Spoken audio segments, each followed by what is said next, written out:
Hello my dear listeners, welcome back to my channel. मेरा नाम है मिस एमएम और मैं आप सबको सुना रही हूँ क्रिकेटर वाला प्यार एपिसोड 45। माही और घर के सभी लोग राघव का इंतजार कर रहे थे। राघव थोड़ी देर में आ जाता है और सबको सॉरी बोलता है। कोई भी कुछ कहता नहीं है और राघव वहाँ पर आकर बैठ जाता है।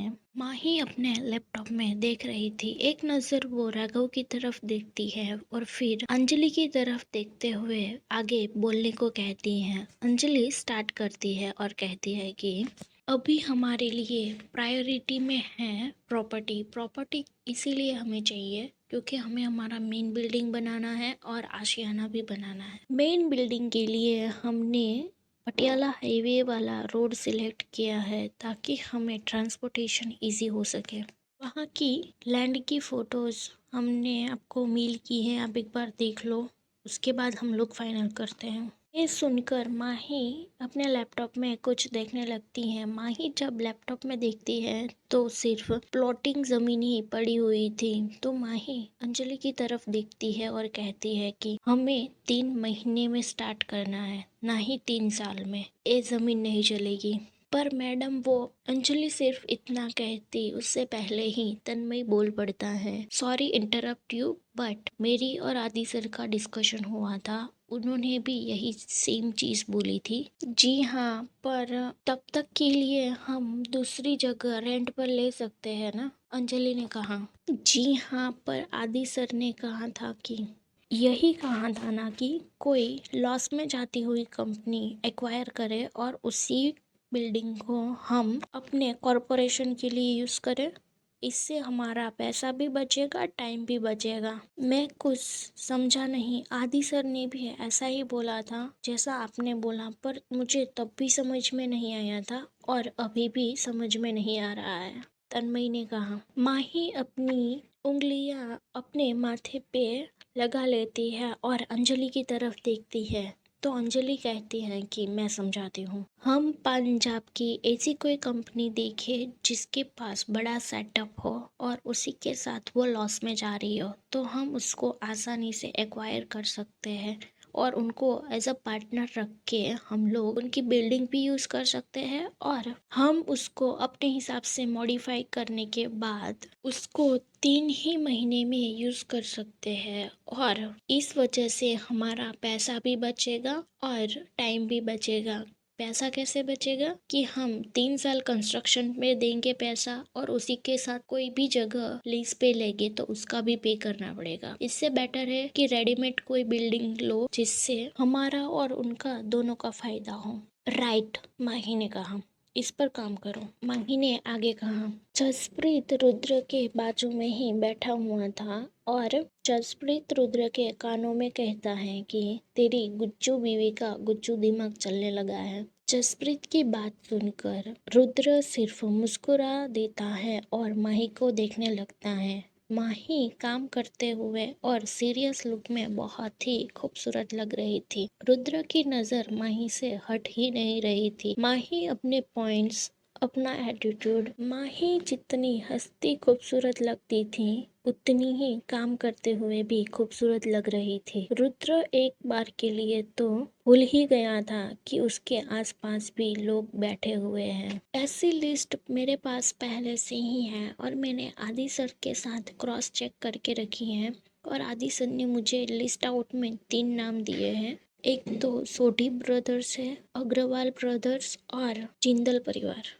तन्मय ने कहा। तन्मय की बात सुनकर अंजलि मुस्कुराती है और उसके हाथ में से लिस्ट लेकर देखते हुए कहती है कि कुछ भी कहो, मेरा बॉस खड़ूस जरूर है पर काम अच्छा करके देता है। उसकी बात पर माही अंजलि को घूरती है तो अंजलि चुप हो जाती है और लिस्ट माही की तरफ बढ़ा देती है। माही एक बार लिस्ट देखती हैं और फिर हर्षवर्धन की तरफ देखते हुए कहती हैं कि जिंदल के इंटरनल मैटर्स खत्म हो गए क्या अंकल? उसकी बात पर हर्षवर्धन आंखें बड़ी बड़ी करता है और कहता है, जी नहीं बेटा, अभी तक तो नहीं हुए। ठीक है, माही ने कहा। मनप्रीत, अग्रवाल ब्रदर्स का क्या है?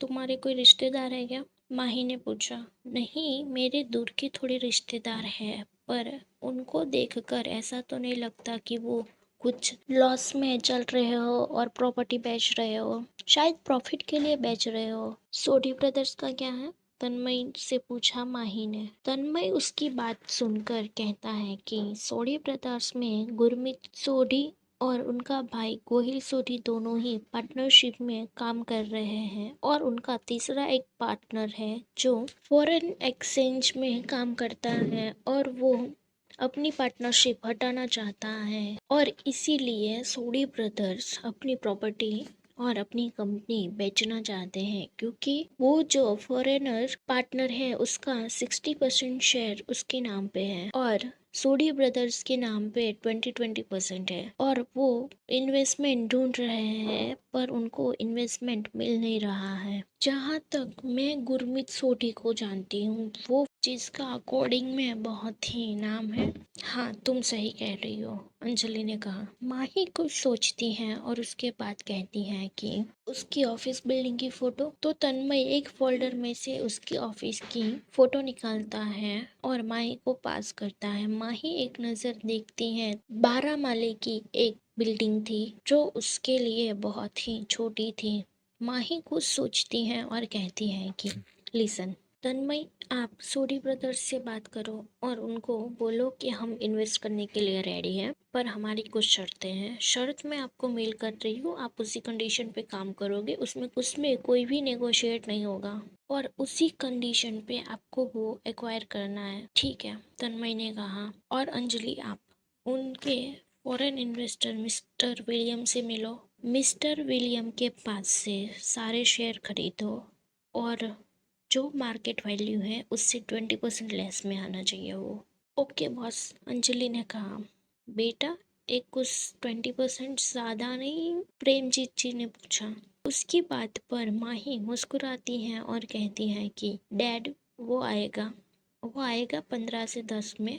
डैड, मिस्टर विलियम 15 से 20 तो नहीं देंगे पर 10 तो 12 तो दे ही देगा क्योंकि उसको भी ज़रूरत है और हमें भी। मतलब मैं कुछ समझा नहीं, प्रेमजीत जी ने कहा। पापा, उसको बाहर जाना है और उसको इमरजेंसी में शेयर सेल करने हैं और उसको इन्वेस्टमेंट हटाकर कहीं और करना है और जो इन्वेस्टर इतनी जल्दी कर रहा है उसके पीछे कोई ना कोई रीज़न होता है, इसीलिए वो इतनी इमरजेंसी में अपना शेयर सेल कर रहा है। और मुझे भी पता है कि वो मार्केट वैल्यू से 20% लेस अमाउंट पे नहीं काम करेगा पर अगर हम उसको 10 बोलेंगे तो वो नेगोशिएट करके 7-8 पे आएगा। इससे बेटर है कि हम उसको 20 का ऑफर देंगे तो वो 15-18 पे या फिर 10 पे आएगा और हम जो मार्केट प्राइस है उससे 10% तो कम में शेयर खरीद ही सकते हैं ना।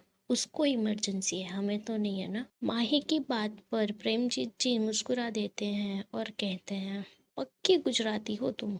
उसकी बात पर माही मुस्कुरा देती हैं और घर के सभी लोग हंसने लगते हैं। रुद्र तो सिर्फ माही को ही देखने में लगा हुआ था और राघव कब से रुद्र को ही देख रहा था। राघव कहता है कि अगर हमारा कोई काम ना हो तो क्या हम प्रैक्टिस के लिए जा सकते हैं?